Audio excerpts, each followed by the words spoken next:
So tell us a little bit about how you went to that preview and what was your reaction when you first saw the film? In fact, before I'd seen the film, I entered the premises of Russian Culture Center, and this fellow just came to me and said, "Kiran," and hugged me, and I was like, I know him from somewhere. Actually, I didn't know him at all. It was just Anand being Anand. Anand, what are some of the other things that you feel you get into conversations with Kiran that are interesting for you? I mean, she's really prolific. She's so deeply interested in everything really. Yeah. I mean, in some ways, I think we've all sort of got so accustomed to things being the way they are that every time something more shocking and more sort of threatening to people's sort of, rights and human dignity happen, we are even less shocked. We are just getting inured to it, and we are going from day to day without really being as affronted, shocked, offended, angry as we should be. Upset, yeah. Right. But what are your thoughts on just educating a child? I had a lot of sort of back and forth and debate with Amir about this because Amir believes that, it has to be without pressure. It should be the nearest school to the home, and he doesn't care whether it's, sort of the best school in the world. I'd like Azad to have an environment where he is exposed to different ways of thinking and has, access to trying his hand at different things. I wanted to talk a little bit about the two of you, your friendship. And they think that it's like a, cutthroat industry and it's sort of like everybody is for themselves, etc. And I think in some ways you sort of, you've taken him under your wing, so to speak, and then he's become a friend. And there is a lot of friendships that I see in the industry that are very, very important because that's how creative process works, is a lot of people coming together, etc. So I know that you met him when you first saw his film, Ship of Theseus. So tell us a little bit about, how you went to that preview and what was your reaction when you first saw the film? Yeah, I had actually, interestingly, I'd heard about Ship of Theseus before I had a chance to see it because the head of the Toronto Film Festival, where my film had premiered the year previous, I think, no, 2 years previous, 2011, wrote to me and said, there's this film called Ship of Theseus by Anand Gandhi. You should try and see it somehow. It's quite amazing. So it kind of stuck in my head and I looked out for it. It came to Mami. I missed it. And then there was this little screening in the Russian Cultural Center. And I managed to go for the screening. Of course, I was completely blown away by the film. And I met this sort of pixie on, I don't know, ecstasy, bouncing around in the foyer. Yeah. And in fact, before I'd seen the film, I entered the premises of Russian Culture Center, and this fellow just came to me and said, "Kiran," and hugged me, and I was like, I know him from somewhere. Actually, I didn't know him at all. It was just Anand being Anand. So yeah, so that's where kind of we struck up a friendship, and the film was so phenomenal that I just met him outside, and I was like, please let me do something. I mean, whatever. Let me help you in whatever way I can, or let's just meet. I just want to be able to, chat with you about this. So that's where it started. Yeah. And I've regretted that day ever since. So obviously, Anand, since that day, not only that she came as Kiran Rao Presents, presented the film, but, you've become friends in terms of you pick each other's brain on ideas, etc. So tell me, how was it for you? I keep reminding Anand all the time that he wrote for Kyunki Saas Bhi Kabhi Bahu Thi at some point, or something, one of those shows. One of the shows that starts with K, something like that. And then you made actually, Lakshmi, that's the interesting thing, is that I think he's had such a huge sort of range of experiences, right? That he's he can make you cry on behalf of the mother-in-law, and also yeah. I was told that you are going to talk to Kiran and I'm just going to be the moderator. No. So Kiran, I wanted you to talk about, also in not just in Bollywood, anywhere people come to you and say, okay, let's do this business together, but not all of them turn into personal friendships. So what was it for you? And here is somebody who says, okay, I'll come present the film, and but what was it what was the connection for you that you became friends? What was common in the way you guys are? To begin with, there was no one else who was doing, at that time at least, what Kiran was doing already. I mean, even before Ship of Theseus came out, she had made a film called Dhobi Ghat, which was 2 years before Ship of Theseus, and I was. I remember very clearly this conversation. This is the other side of the conversation, that Cameron Bailey, before mailing Kiran, Cameron very politely asked me if he should mail anyone in the first place. And I said, no, I don't want you to mail anyone in this part of the world. I'm not so sure if anyone is really going to be the right kind of... I mean, not that I was being arrogant. I was just probably not wanting to waste anyone else's time. And... and the moment he said, no, I was talking about Kiran Rao, and I'm like, absolutely, in that case, if that's what you're going to do, because that's... Since we were talking about Dhobi Ghat for a second, maybe we should play the clip from Dhobi Ghat so everybody can see what it's about. अब थोड़ा हंसो ना भाई. काय तुम्ही हंसो ना थोड़ा प्लीज. वनीता कहाँ है? इथे आहे. वनीता इधर सामने आओ. वनिता कडे ये ना. ये आओ ना, कुछ नहीं होता. इमरान भाई, ये है लता बाई और उनकी बेटी वनीता. मेरे भाई को हेलो बोलो. भाई तर कुठे आहे तुमचा इथे? अगं ते फोटोमध्ये हॅलो बोलणार, दीदी फोटो रेकॉर्ड करून भावाकडे पाठवणार. अरे वाह, ये वनीता तो बहुत समझदार है. कौन सी क्लास में हो? Class 9 English medium. अच्छा, तो इंग्लिश में कुछ बोल के सुनाओ. बोल बोलती कविता. The brook by Alfred Lord Tennyson. I come from hearts of good and hurt. I make a sudden sally and sparkle out among the fun and bicker down the valley. By treely hills I hurry down or sleep between the ridges. By 20 thropes a little town and 100 bridges. इसके बाद भूल गई. अरे वाह भाई, ये तो बहुत होशियार है. ज़्यादा ही होशियार है. सारा दिन टीवी देखती है, ढेर सारी नाचती है, गाती है. इसके लिए मार्क्स भी कम लेती है. अच्छा, अभी नाच के बताओ. नाचो. चलो ठीक है दीदी, अगली बार काम करो.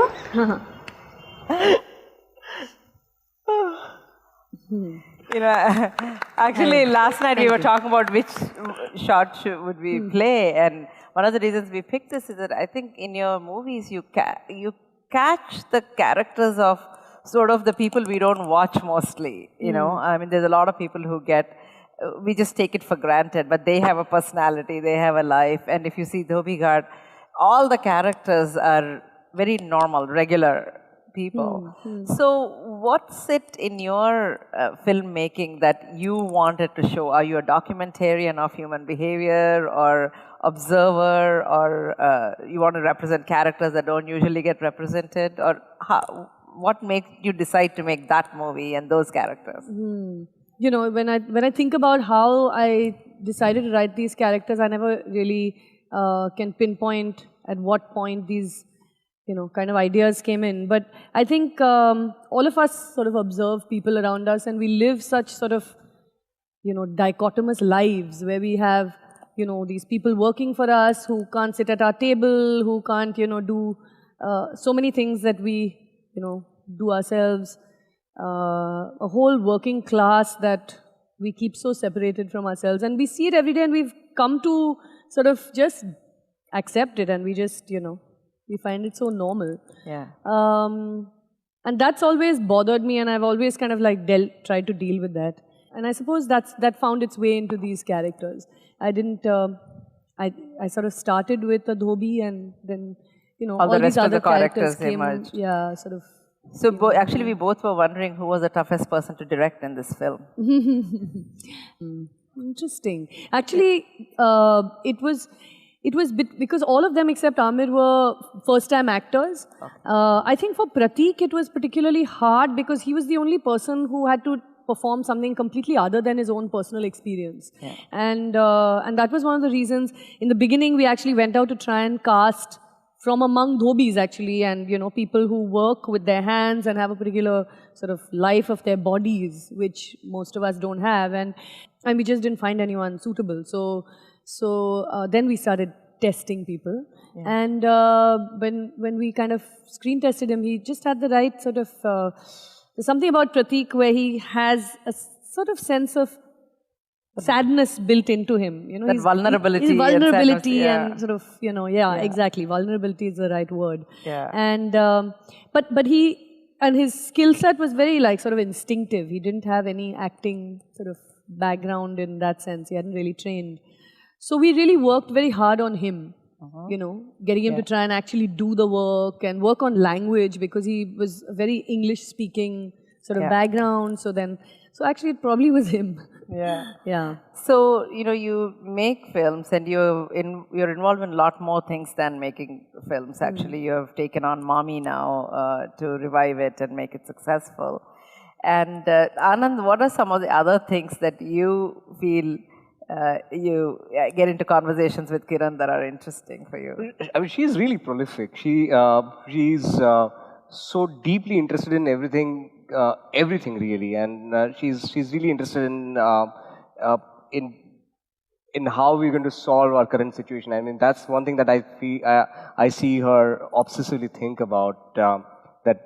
That we found ourselves in this place, and we've managed to get here, and now how are we going to get out of here, and what are we going to do about it? So that's something that I'd really like you to talk about. That's not something that you talk about very often in public forums. Yeah, but I tend to kind of bring this dark cloud of gloom and doom over most happy social occasions when I start speaking. So I don't really want to depress everyone, but I think, you know, especially in the last few months, I don't know, it's been years now, it's been a steady decline in my eyes. I mean, in some ways, I think we've all sort of got so accustomed to things being the way they are that every time something more shocking and more sort of threatening to people's sort of, you know, rights and human dignity happen, we are even less shocked. We are just getting inured to it, you know, and we are going from day to day without really being as affronted, shocked, offended, angry as we should be. Upset, you know? So, I don't know. I mean, I'm...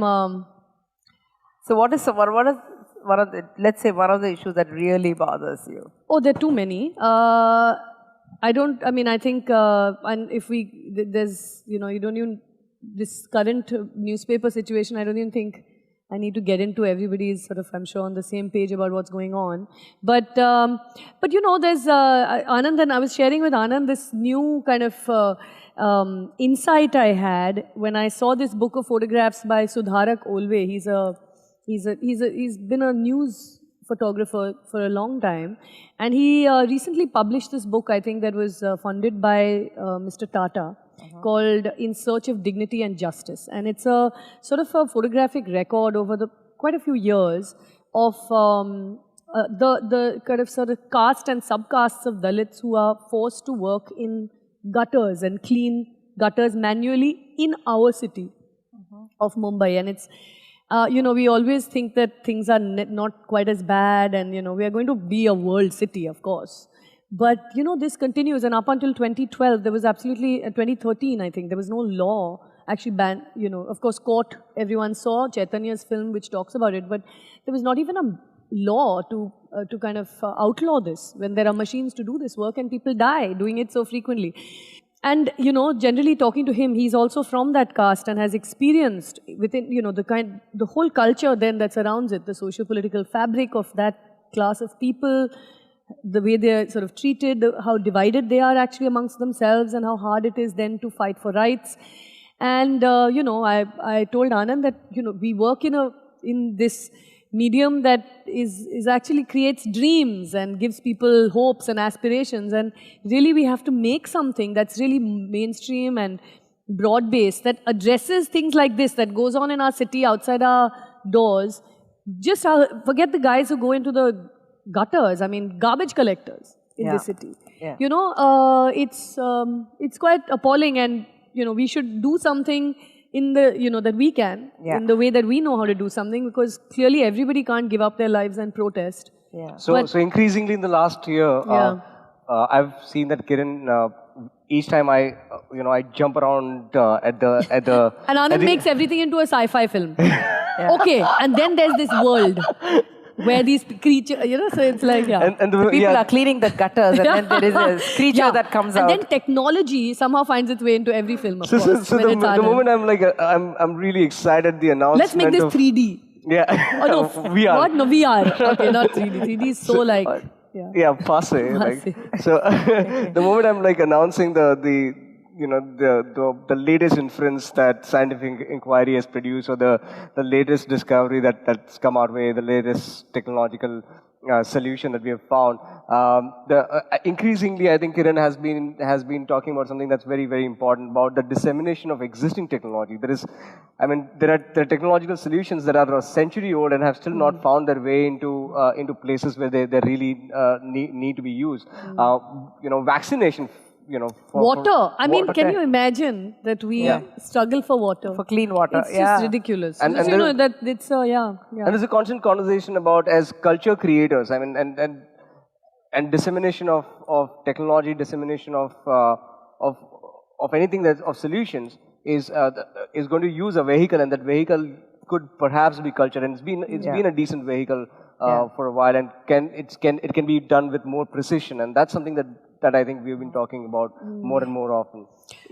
You know, Kiran, there's one more thing you're pretty much the CEO of the production house you guys run, and you're married to a very powerful film actor. And with power and success also comes responsibility. You know, I think you've done a lot, use that responsibility or use that power in a way to, whether it's reviving Mommy, because you can pick up the phone and call people and say, hey, you know, let's do this kind of a thing. What are some of the things that you wish more people in Bollywood do to use their power in a positive way? For a start, it would be great if, as a film industry, we would recognize that film is an art form and should be treated as such, and not just looked at as a Friday box office generating medium. I mean, it's unfortunately become the prevalent form of culture in this country, to the exception of any other art form. Nobody cares about dance, music, poetry, literature. I mean, theater. It's all mainstream film. Yeah. And since you have this kind of power and almost strangled hold on people's imagination, we could use that to sort of create a unified platform where we look at the future of filmmaking as a visual culture, you know, and look at how it can be used to enable people. It can, even, for instance, even to do something like a film festival like Mami, which clearly has its benefits, you know, for a film watching audience, for people who make films. Even something like that, we have no support from the film industry in monetary terms, and we have to go begging to, you know, corporates to finance us, when actually a film industry, and certainly the government or the cultural arm of government, should be encouraging platforms like this, so that, there is a free exchange of ideas, there's dialogue, there's conversation around issues that deeply obsess us, that are important to us. You know, this is what the film industry should look to do, to create, to become a force where we actually think about, the future of filmmaking, of our audiences, of enabling new kinds of filmmaking. So I would really, if anything, I would like this film industry to kind of first be united and decide that we can create an academy where we can even ensure even simple things like pensions for, our working class staff, better safety measures for our union workers and for ourselves, I mean, in general, those kind of things. And have an actual award ceremony maybe, where we actually award excellence, rather than award celebrityhood. Yeah. There is another aspect of, you're involved in all these things, and it happens to all of us. You want to support the, institutions, etc. And where is that responsibility versus responsibility to self? I mean, there are stories in you that want to come out, and you've made Dhobi Ghat, and since then you haven't made a movie. Yeah. So what do you think about, when are you going to create that time for yourself to do something? Yeah, that's the one I'm struggling with most. I mean, when I'm not railing against the universe internally, I'm actually railing against myself, because I think it's, of course, nobody's fault but mine. I mean, I've chosen to do the things I'm doing. But yeah, it is, I think it's often the case for a lot of women who tend to have many things that they're responsible for beyond just a job. But probably as much the case for many men. But personal time suffers, and I found that creative work like writing, I'm not an, kind of a, what's the word for it, maybe natural writer. I don't reach to write, but I want to I have images in my head, and then it takes time to actually string them together into a story, at least the way I work. And I lose that connection with my ideas because I'm away doing something or the other, and I haven't really built up that, sort of tunnel vision space for myself where I don't think about anything else. It's come a lot because it's kind of come to roost because of my son, and the need to be with him, in these years. But I'm slowly sort of trying to figure how I can find that balance. So Anand, if she makes her next movie, what do you think it's going to be about? Her next film? You have no idea. yeah. Let's see what you say and then see if she says the same thing or not. Actually, I don't know. That's why he has no idea. I have no idea myself. It's going to be about gadgets because I'm going to be the one writing it. He hopes, huh? I mean, he promises. I hope, but he promises. No, I think there are. I know themes that she's very concerned about and she's very, very interested in. There are stories about artists of the last century, and especially women artists of the last century that have gone untold, and I think she's really, really interested in those stories. And it's very interesting, I think, whether it's filmmakers or musicians. Actually, we had someone talk here about that. The women's stories are not as much archived as men's stories, especially in classical music. So someone is actually doing that in classical music. So even in film, it's sort of just the stories aren't archived. Forget making a film. Just you don't even know the facts. Exactly. What were they? What did they do? Where did they come from? Etc. So I think it's a universal problem. Yes. In general. Yeah. So women's stories actually appeal to me a lot. So I mean, not appeal to me, but they kind of obsess me. And I think that will be a given in whatever story I write. It'll be something to do with women, but beyond that, I'm not sure. So Anand, you tell me, what else do you think we should know about Kiran? Spill the beans. Actually, I do have a last question for you, since you're a mother and I think about this all the time of how do you want to educate your child? Because there is, I struggle with this. There is this formal education that says, this grade, that grade, and the child may not be interested in that. And at the same time, you let them do whatever they want to do. You're like, but how will they survive in this world? So there is all this conflicting thoughts. I mean, of course, I just don't pressure to come first the way I was pressured. Right. But what are your thoughts on just educating a child? I've had a lot of sort of back and forth and debate with Amir about this because Amir believes that, it has to be without pressure. It should be the nearest school to the home, and he doesn't care whether it's, sort of the best school in the world.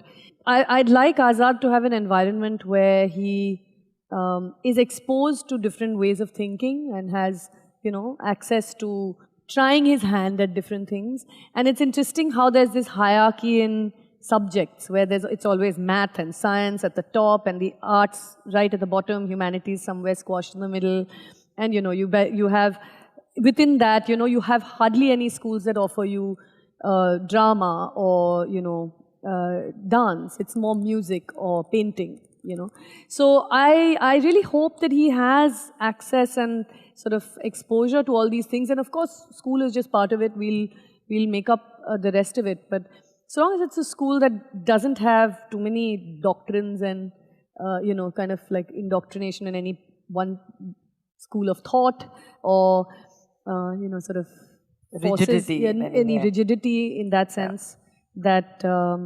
That's gentle with children, allows them to sort of exchange ideas and primarily enjoy themselves, really. So he's a very sporty kid, so I'm, of course, keen that he gets enough time to do that. Yeah. But I found a fairly good school that has that sort of balance and uses very innovative ways to actually engage children and introduce concepts and actually lets them problem solve quite a lot. And we've realized, I'm sure, through all new studies that children can pretty much teach themselves anything. Right. And as long as they're asked the right questions or given the right sort of tools to figure it out.